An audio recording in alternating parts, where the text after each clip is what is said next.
Si aujourd'hui vous avez du mal à repérer les bons setups, que vous passez du temps à analyser les marchés et qu'à chaque fois c'est trop tard, ou alors vous n'êtes tout simplement pas sûr, on va régler tout ça dans cette vidéo. Dans cette vidéo, je vais vous montrer pourquoi vous n'y arrivez pas et surtout comment corriger ça dès aujourd'hui. Et ne vous inquiétez pas, je vais vous montrer des exemples concrets à l'écran. On va aller droit au but et sans perdre de temps. Mais juste avant de commencer, moi je m'appelle Vincent. À la base, je ne viens pas du milieu de la finance, je vais plutôt du milieu de la cuisine gastronomique. Et quand tu sers des coquilles Saint-Jacques à 300 € l'assiette, t'as pas vraiment le droit à l'erreur. Et aujourd'hui, j'applique la même rigueur avec mon trading et c'est clairement ce qui m'a permis de devenir rentable sur le long terme. Au sein de mon programme Raise One, j'aide les débutants et les intermédiaires à structurer leur approche du trading avec la méthode Raise One. Et je vais vous dire un truc, tout commence avec une seule chose, savoir détecter les bons setups. C'est clairement le point de bascule. Comprends ça et ça va tout changer. Bref, restez bien jusqu'à la fin de la vidéo car je vais vous montrer un exemple concret d'un trade que j'ai pris la semaine passée et ainsi vous verrez comment j'ai validé le setup étape par étape. Allez, on perd plus de temps, on y va.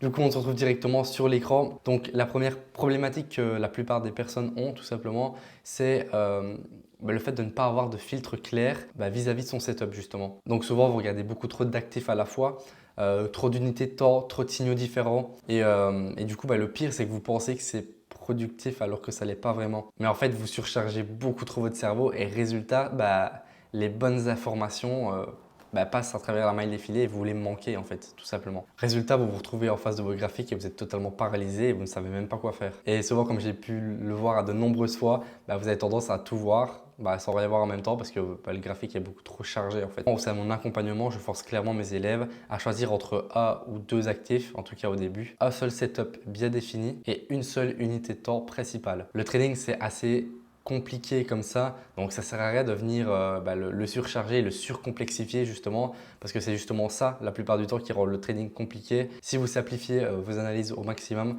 vous verrez qu'en termes techniques, le trading n'est vraiment pas compliqué. Et certains d'entre vous me demanderont, mais pourquoi du coup être si restreint entre guillemets sur les choix? J'impose aux élèves au sein de l'accompagnement, c'est tout simplement parce que la clarté crée la discipline. Forcément, moins vous avez de variables, plus vos décisions seront claires. Allez, on passe directement à la problématique numéro 2.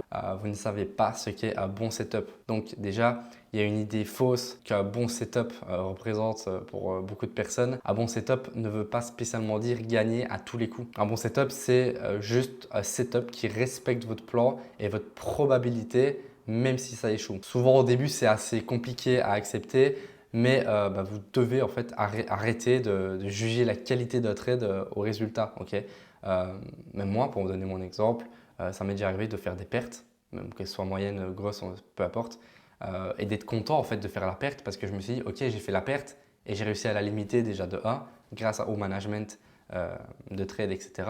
Et en plus de ça, je suis content d'avoir pris la perte parce que j'ai pris une perte qui respectait mon plan en fait. Donc quelque part, j'avais raison. Je savais que si on atteignait un certain seuil, l'invalidation était à ce certain point-là. Effectivement, j'ai eu une invalidation, j'y arriverai, au point attendu tout simplement. Donc c'est un setup réussi. Et même si je le répète dans pas mal de vidéos, la seule manière de savoir ce qui fonctionne réellement, c'est tout simplement la documentation. Aujourd'hui, je ne sais pas ce que j'ai.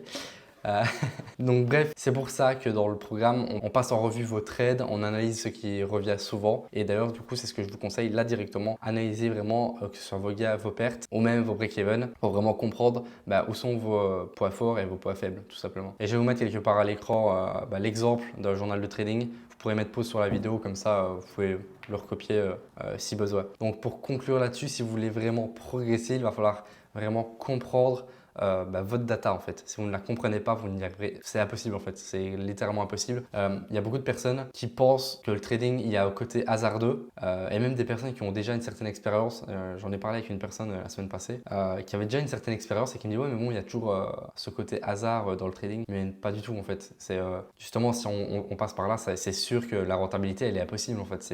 Donc le fait de tout traquer les résultats, ça va permettre d'amener une certaine mathématique dans notre trading et d'être plus ou moins sûr d'obtenir les résultats désirés, quoi. C'est d'ailleurs pour ça qu'on entend souvent parler des probabilités en trading, etc., etc. Mais je vais pas m'attarder là-dessus. J'en ferai peut-être une vidéo à part une prochaine fois. Allez, on passe directement à la troisième problématique. Mais juste avant, n'oublie pas, dans la description, tu as un lien que je mettrai en premier, ok, pour prendre un appel avec moi. C'est totalement offert. Le but est tout simplement de clarifier ta situation, de comprendre où sont tes problèmes et forcément comment je peux venir t'aider derrière. L'appel est totalement offert et sans engagement, donc no stress. Il a vraiment comme unique but de vous aider au maximum. Bref, on passe directement à la troisième problématique. Vous ne prenez pas le temps de valider vos setups. Et là, je parle surtout à ceux qui ont tendance à lancer leur position beaucoup trop vite. Souvent, c'est par du de FOMO, ok, donc peur de louper l'opportunité, impulsivité, vous rentrez en position sans vraie validation. Et ce que je mets la plupart du temps en place dans mon accompagnement, c'est aussi ça, du genre des checklists avant trade, justement, pendant, après même. Donc n'hésitez pas à créer les vôtres. Je suis sûr que si c'est votre cas, ça vous aidera énormément. D'ailleurs, j'en profite pour rebondir sur ce point-là, du FOMO, donc de la peur de louper l'opportunité, parce que j'ai déjà eu pas mal de clients, ok, d'élèves, peu importe, qui m'ont déjà fait cette réflexion, qui veulent monter forcément leur compte le plus rapidement possible, etc. Et en fait, ils ont vraiment cette peur de louper des opportunités. Ok, si je lance pas là maintenant, j'ai pas, comment dire, faire rentrer d'argent. Aussi, c'est ça, on a tendance à croire que c'est parce que c'est le climat économique qui est propice, etc. Alors oui, des fois, le climat est vraiment avantageux par rapport à une stratégie A ou B, mais en règle générale, des opportunités, c'est justement la force du trading, c'est que vous pouvez vous positionner en tant que vendeur ou acheteur. Donc ça veut vraiment dire que des opportunités, vous en avez vraiment tout au long de l'année en fait. Surtout si par la suite, vous commencerez à trader plusieurs assets, donc que ce soit des indices, actions, forex, matières premières, bref. Vraiment, retenez bien ça, des opportunités, vous en avez tous les jours des dizaines, si c'est pas plus, et ça tout au long de l'année. Donc vraiment, essayez de vous mettre ça en tête et arrêtez de lancer des trades trop vite, etc. parce que vous stressez de louper justement une opportunité, ok? Bref, donc ici je vous ai mis une petite checklist assez rapide, ok? Donc avant chaque entrée, vous devez cocher ces critères et après les barrer ou les cocher, peu importe. Donc le contexte est-il aligné avec votre stratégie? Le signal est-il propre? La gestion du risque est-elle respectée à la lettre? Mon setup correspond-il à mon plan? Parce que oui, des fois on a tendance à faire des petites modifications à la pro. Bref, si vous tradez sans checklist, vous tradez en fait tout simplement à l'émotion. Et ça, c'est clairement ce qui va vous tuer sur le long terme. Moi-même, toujours aujourd'hui, bon, je l'ai peut-être plus en papier, mais à l'époque, je l'avais en papier, devant mon écran, ok. Mais j'ai toujours maintenant, quand je rentre en position, j'ai ma checklist en tête, je me dis, ok, ça c'est respecté, ça.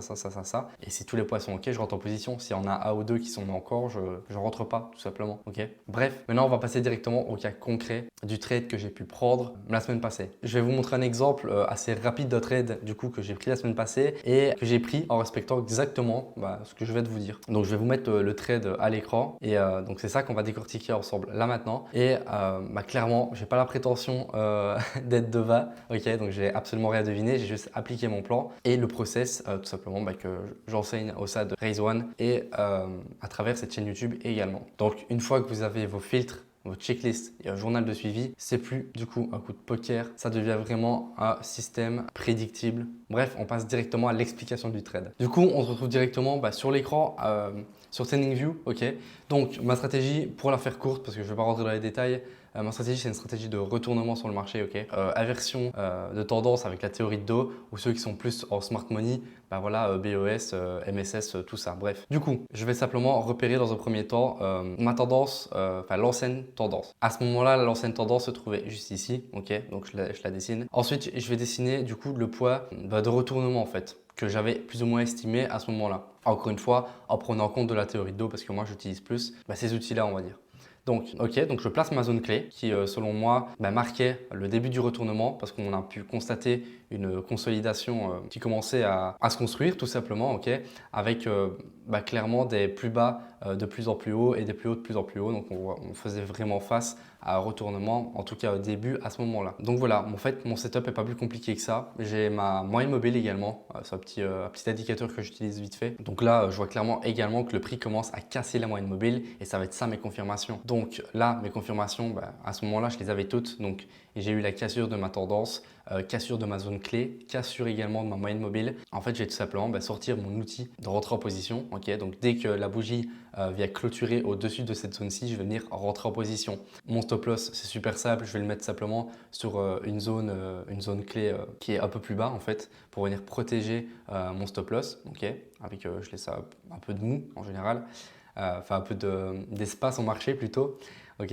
Et là, du coup, après, je vais essayer de target du coup les sommets de la tendance précédente. Bref, là, jusque-là, on était good et ce trade-là, on voit qu'il n'a pas du tout été chercher le TP. Parce qu'en fait, moi, je suis sorti exactement ici. Voilà, je vais y arriver.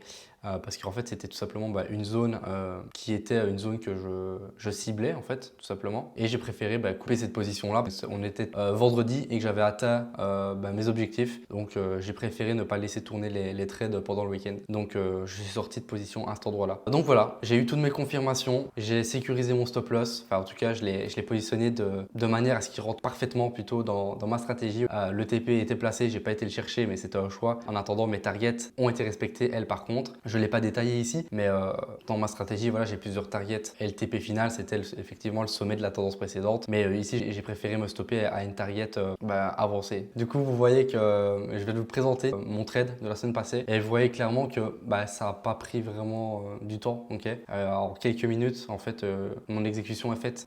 Et encore, parce que là, je prends mon temps à l'expliquer, etc. Mais très honnêtement, l'exécution, je la fais en 20-30 secondes. Analyse, je prends peut-être 1 minute à faire l'analyse et on n'en parle plus. Et après, je laisse tourner mes trades et le reste du temps, je fais ce que je veux. Donc, je travaille sur d'autres business ou autres. Bref, donc vous pouvez faire ce que vous voulez sur le côté. Mais c'est vraiment l'avantage du coup d'une exécution parfaite en fait, tout simplement. Ça vous permet en plus de ça de ne pas rester sur les écrans et donc de ne pas être impliqué émotionnellement sur votre trading et donc ne pas engager des erreurs, etc. Bref, on passe à la suite. Donc voilà, vous venez d'assister à l'explication du trade, ok? Donc vous voyez bien que c'est pas de la magie, ok? C'est juste de l'exécution. Bref, avant que j'oublie, si tu veux accéder à cette mind map pour appliquer toi aussi de ton côté tout ce qu'on vient de voir ensemble dans cette vidéo. En plus, une petite formation offerte, mais bon, ça, j'ai rien dit. Donc, vous avez juste à cliquer sur le deuxième lien en description pour rejoindre le school et vous pourrez donc accéder au lien de la mind map ainsi qu'il y a plein de valeurs ajoutées de ma part. C'est totalement offert, donc let's go. Et d'ailleurs, ce groupe privé est toujours gratuit actuellement. Il deviendra sûrement payant à l'avenir.